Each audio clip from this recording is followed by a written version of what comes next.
you guys know the award show that I'm talking about. Now, we're not going to be just talking about that award show, but the power of how to take that award show and our awards on a global scale. So I would like to welcome this next panel, speaking about can our awards be truly global? And the moderator of this panel is a creative entrepreneur and founder of Now Music, and also someone who has made a huge impact in our industry and is really one of the forefathers of the current and modern industry. Please help me welcome Efe Omoro waits on stage to moderate this panel, and he'll be doing an introduction for the panelists. A round of applause, please, for him. I know you guys are tired, so I'm gonna ask nicely. A round of applause, please. Thank you so much, I appreciate it. Over to you, sir.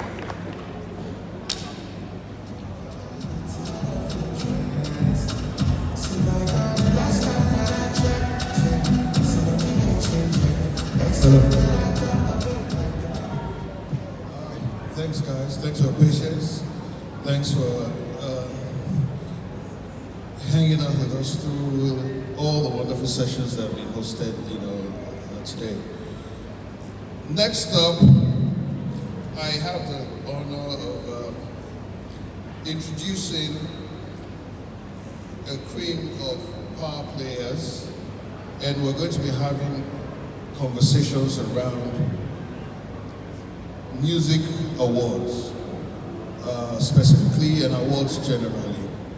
The topic for this session is, can our awards be truly global? To break this all down, make welcome CEO Smooth Promotions, the executive producer of Nigeria's biggest music award brand, Ayo Animashaun. A big round of applause for them.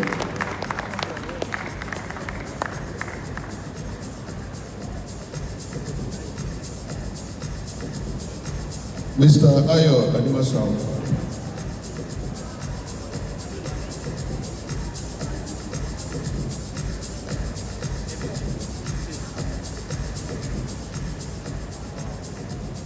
Good afternoon, everyone. Please sit. Up next, she is the phenomenal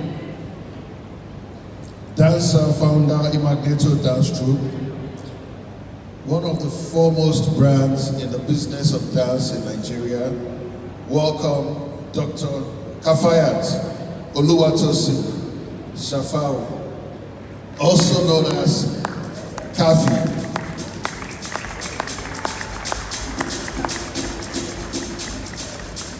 You guys take a very good look at her. If you can, take some pictures. It's not very often we see Kafi dressed like this, so you must know that she means business today.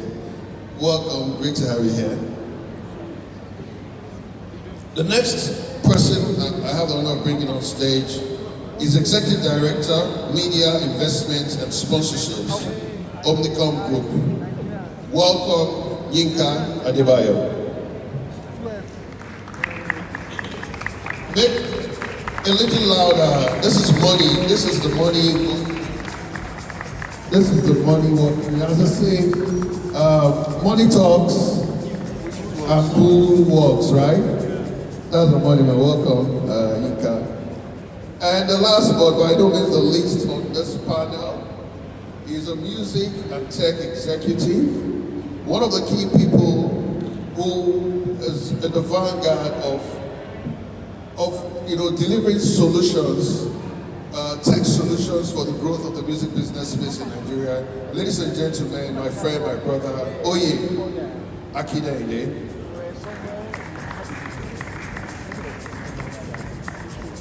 When money walks into the room, please respond with a resounding round of applause. Thank you very much. Okay, so these are movers and shakers.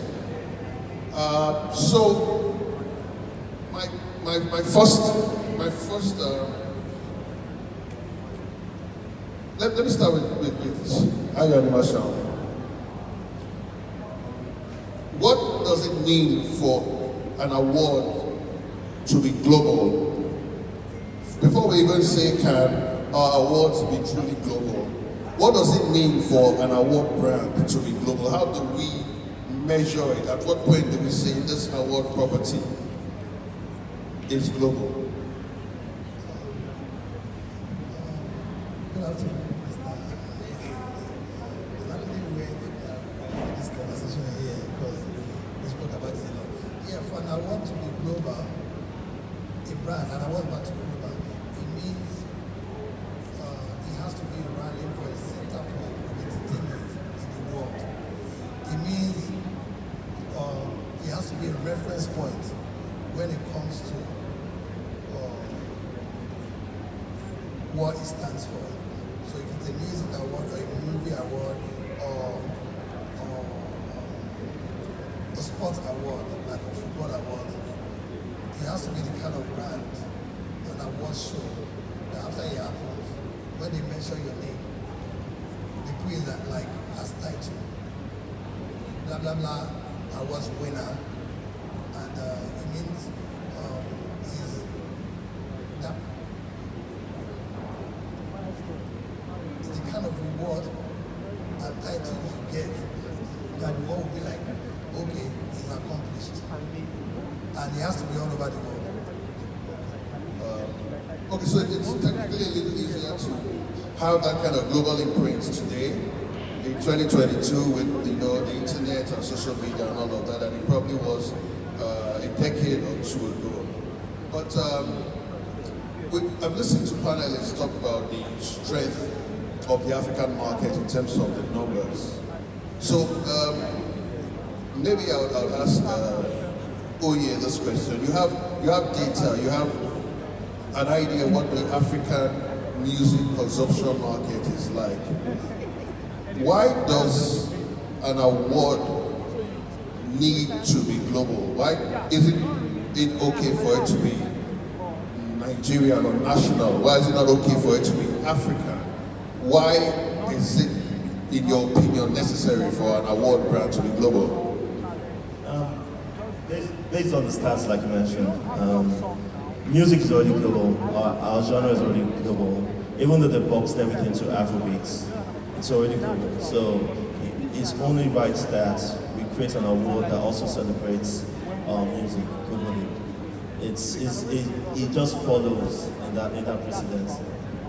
The numbers are there. We have millions of Africans on the continent. We have millions of Africans in diaspora, especially in the US and Europe. So, I mean, our music has already gone beyond our borders. In the continent, it's consumed digitally. We have some of the biggest artists. We saw just yesterday how one of the biggest artists shut down Madison Square. So, I think the time is now. And because we've been global since, well, the time is perfect. Everything is perfect. The world has been able to show that we can continue to succeed even digitally through the pandemic, and he kind of unified all of us. So it's time for. It's only right for us to celebrate. Let's celebrate our music. Let's celebrate our culture at this time. My apologies. We have You'll pay for it, sir. we have okay, thank you very much. For a good while, Kathy, Dr. Kafayat, you have not just performed, you have designed, you have created entertainment content on award shows, some of the biggest stages in Nigeria. So, as a creative director, as a choreographer, explain to us what are the key significance between doing an award show that is big in Nigeria to designing and executing a performance, say an opening performance, for example, for the BET Awards, for American Music Award for Headies 2022 on a global stage. What are the dynamics for you as a creative? Thank you very much. Pretty much what it is that we export is transcends beyond just the music. We also export in the visual, the culture, the style, the gesture, the energy, and the way we enjoy what it is that the world is absorbing. We can only teach them how to consume what it is that we enjoy. It's almost like saying when a person in the United States is tasting fufu for the first time and it went viral, then different people biracial were trying to taste pounded yam for the first time. You're not going to have to cook the pounded yam in an American way because pounded yam is going to America. You're going to prepare pounded yam properly with egusi and let them enjoy that. So as a creative director, I'm not going to go there to sell them what they already have. I'm not going to go there to give them hip hop exactly how they have it over there. I'm going to go there with the dynamics of our indigenous movement, and yes, we borrow the systems which they operate on a global stage. Part of the things that are different or are, I would say, absorbed globally is how you want to execute on that level. You understand? There are certain parameters on that level that are put in place that the headies might not have available for us, you understand? And not because they don't want to or don't have it, but the scale at which they are operating now for Atlanta is higher. So even in terms of the creative direction, I have to think about the global audience absorption of it. I cannot put in something that they don't understand or can't welcome. There has to be some level of familiar terrain from an international perspective. However, I can't lose the touch of what is Nigeria, because that is what a headies, for instance, is exporting over there. We're not, if it is Fuji artist that is going to be featured on that stage, I can't be dancing break dance to that. I'm going to be doing the kind of movement that the Fuji artist, and that is what will attract the global audience to say, wow, I have never seen this kind of music expressed this way before. Those are the directions and dynamics I would be looking at. But on the level of the professional execution, it's global standard. You have to operate on that standard. Okay, thank you. I'm not sure if we have enough time, but there's something I'd like to take you up on in a bit. But Yinka, you've done this for a while. How, from the brand perspective, from a sponsorship perspective, how can our awards be truly global? We've looked at it from production, from the executive production end. We looked at it from the impact level. But in terms of actual execution, as a brand expert, what's the difference for you between a national award and a truly global award? But how can an award be truly global from your lenses? Well, thank you so much for that question. I think for me, I will relate it to what I call 4 P's. First is passion, second one is perseverance, third is positioning, and the last one is patronage. I think in terms of passion, we have it. There's no doubt about that. Passion is what has led us so far. When you look at the number of artists, number of talents we have in there, they've actually succeeded in doing something from nothing. That's the passion. Then they've been able to endure perseverance. Can you put your mic a little closer?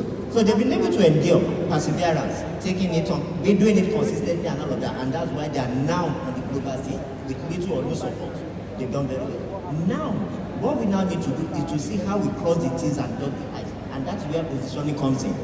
Positioning is not what you do to the product, it's what you do to people's mind. And if you're able to position yourself very well, even your enemy will fight for you. That is what we now need to do, to make sure that what we are doing, yes, passion, perseverance has led us thus far. What now needs to take us to that next level is for us to make sure that we benchmark ourselves, not against local standard, but against international standard and quality. Meaning, we need to ensure that we cross the T's, we need to dot the I's, we need to make sure that all the hygiene factors are well taken care of. Also, the extent of legal requirements that has to do with the trade we are into. You see, in life, that's what we call, you need to trade off. You need to trade off for you to be able to trade off. So we need to let away some things, clean ourselves up, and be ready for that international market. And I think that's the level we are right now. We've done very well. People have known that have done it consistently. Now we are going to the global stage. They are not going to be looking at, oh, this is from Nigeria. They are going to be benchmarking against what's obtained in other developed lives. Meaning we need to take care of all. And when I say all, I mean all hygiene factors to be able to position ourselves very well. And once you are well positioned, you can leave the rest. Patronage becomes secondary. It's given. That's what I'm saying. Thank you very much. Sorry, I'll call you AY now. I'll call you AY. And let me ask your permission in advance because I'm going to sound as if I'm patronizing this guy, but I'm not. So I know a bit of your history. Hip Hop World Magazine can correctly be described as a major pull factor for the Nigerian music industry well over, this time about 2 decades ago. Then the Hip Hop World Awards, aka the Headies, came and created something that's something that was not there, but badly needed to be there. And as I say in local parlance, I know not be beats. The difficulties, the challenges, technical, financial, cultural, institutional, all the challenges you've had to deal with to just keep the Headies happening year in, year out alone. Where have you found the audacity to even dream of, what did you smoke? The day you woke up and said, Headies, Yankee, what did you smoke? How it happened?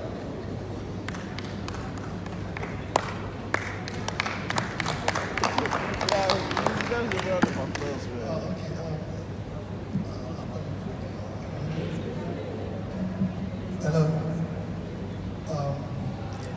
You guys may not know, he has another nickname. He's Freak. That's what we call him from way back. Okay, so I'd like to start this way. So when we started the magazine, of course, you know, so it wasn't a magazine, it was a songbook. Then it became a magazine. Then one interesting thing about what I've done or what I do is there's none of the projects I started that I had projects to execute. So the first problem is where would the money come from? Then the project itself. Then there was none of the project that I started or that I've done or that I'm still doing that I was qualified to do. Not the magazine, not the awards, but we learned through it. Each year when the Hip Hop World Awards started, after the third year, there was nothing in the world that you would not convince me that I should lose that kind of money again, except if I told you the story and what happened and what we went through, you would advise that I would stop. And that was why I told myself that I was going to stop. We're not going to do it again. After a month or two, I felt there was a need for it. And I think I would have been in a better place, probably financially, if we stopped the awards a long time ago. But then it wasn't about money. It was about something that needed to be put there. And we found ourselves in the role. And we kept doing it. And trust me, for many years, up until now, it didn't make sense. Now, to go to America, even here, I'll tell you a short story before I just went on.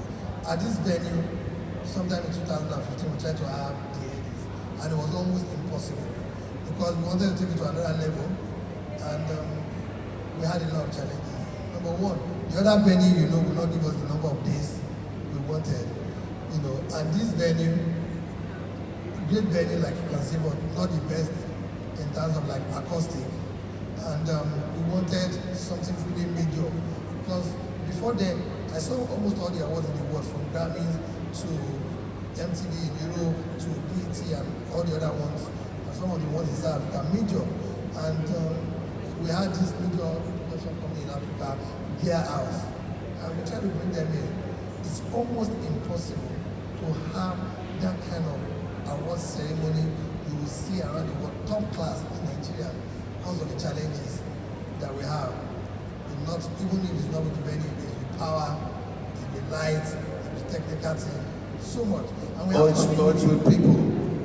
Or with people. Let's stay with people, and we have to tell ourselves the truth. So to say you want to have it here is enough. It's difficult enough. Now to go there, to go abroad, the first thing was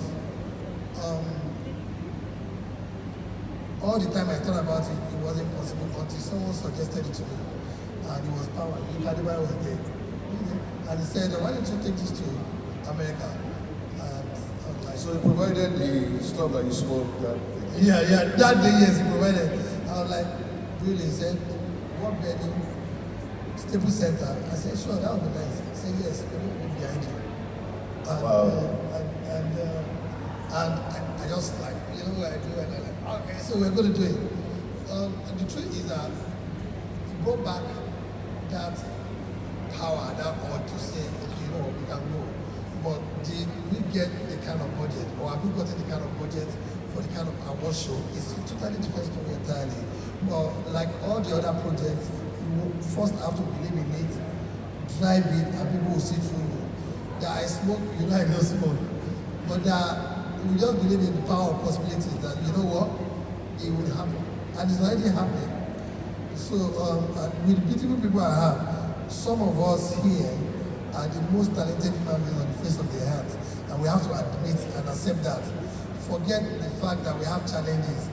If we are able to find ourselves in an environment that is thriving, we are going to excel. And that's what our artists are doing. And that's what some of us that have written scripts at the awards, that have done production at the awards, that have come up with marketing strategies, at the awards in the past, will take to, the global space, and we'll do it. And hopefully we're going to do it better than we ever thought we would. yeah. Hopefully. That's I can say a little bit more than hopeful. Quite unfortunately, it is mandatory that we take a few questions from the audience, and we have just about 5 minutes to wrap up this session.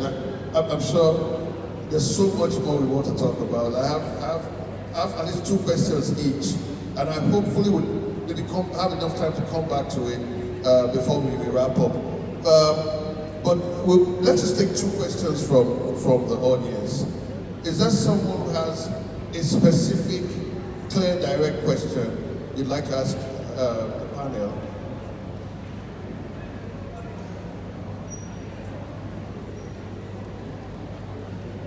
Thank you very much. Very good afternoon. Nelson Zabasi, Talent Manager. I have a 2-in-1 question, sir. The first one is for you. One. Yes, sir. Thank you.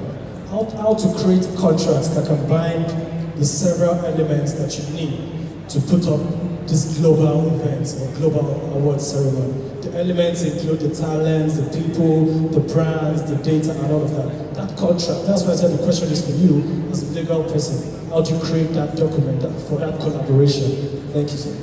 Okay, for purpose of clarity, I'm not a lawyer, but I have experience producing events, and there's standard event engagement, contracts, whether they're concerts, whether they're awards, whatever there is. So there are templates, and I'm sure the legal team, as far as the head is concerned, is on point.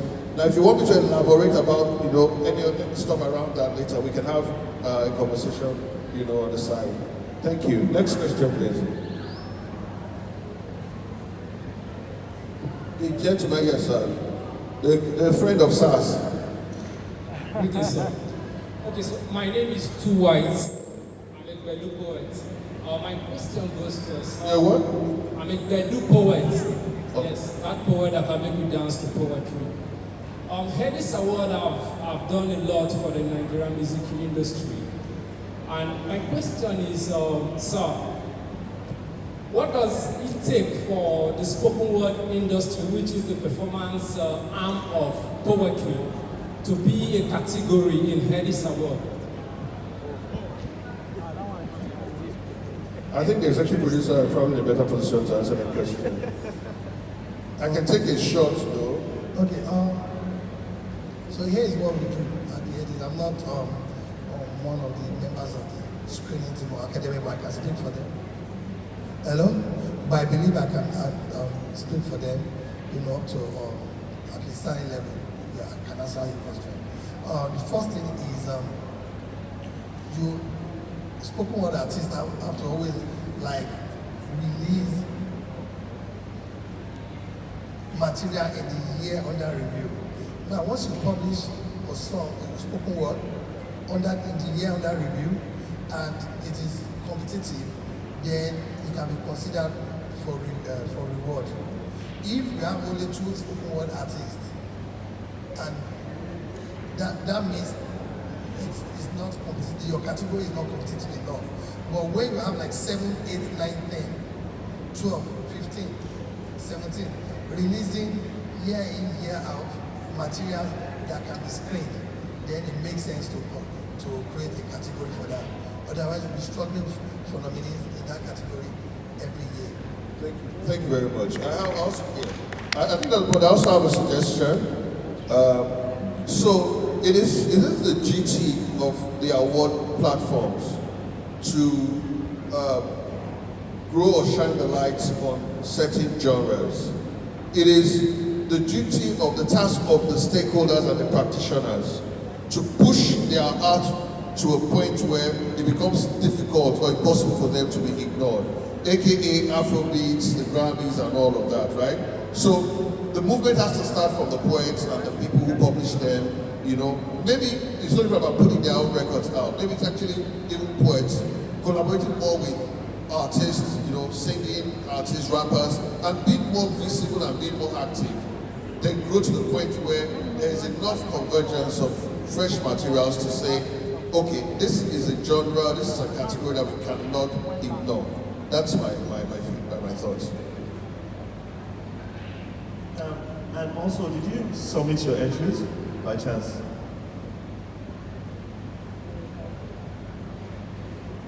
So that's the first step. I didn't submit my entry, but there was this other award that I was done at Echo Hotel. I forgot the name of the award. Afrima, yes. I was at Afrima 2019. Yes, 2019. So I followed up the next year, the one that just happened now. I followed up, I sent them some bills over time, but they didn't reply me. The thing is, as a spoken word artist... Sorry, did you put in an entry?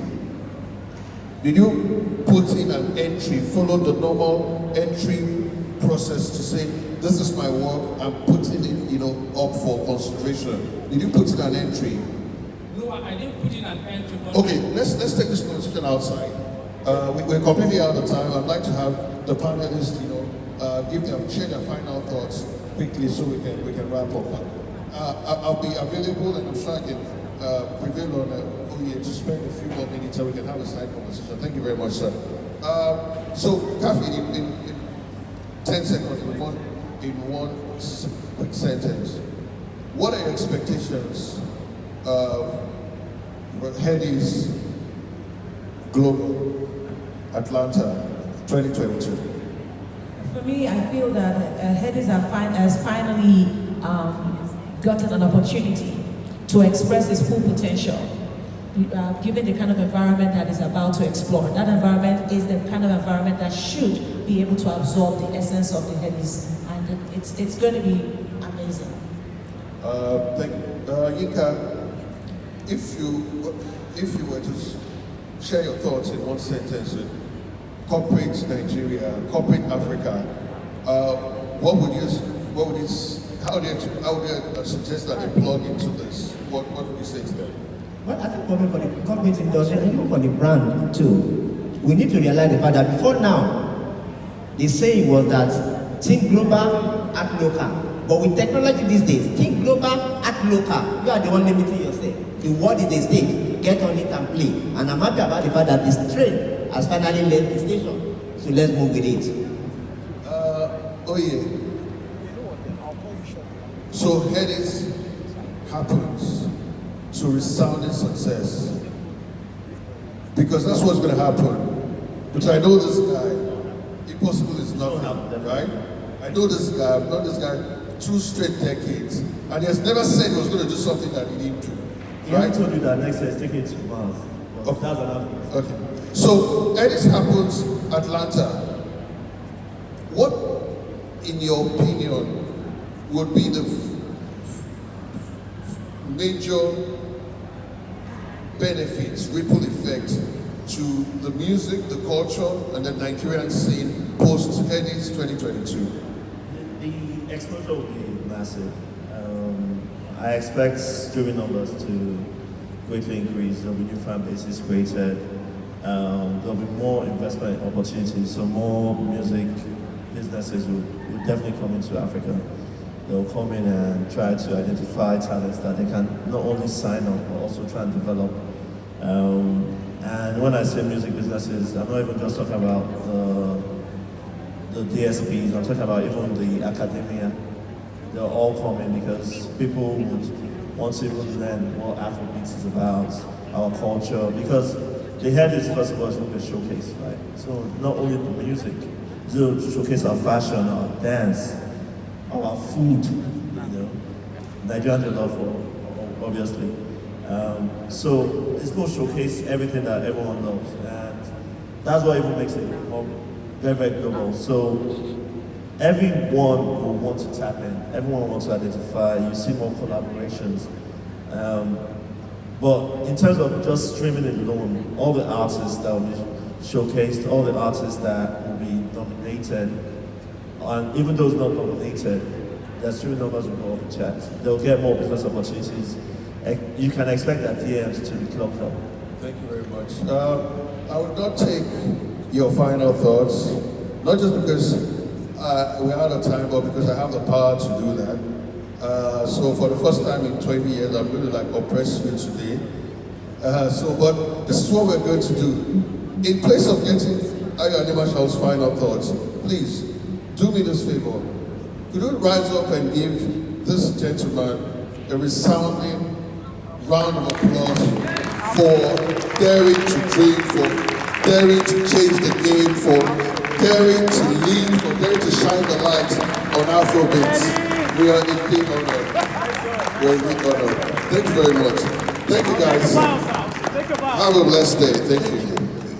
Thank you so much. Harrison.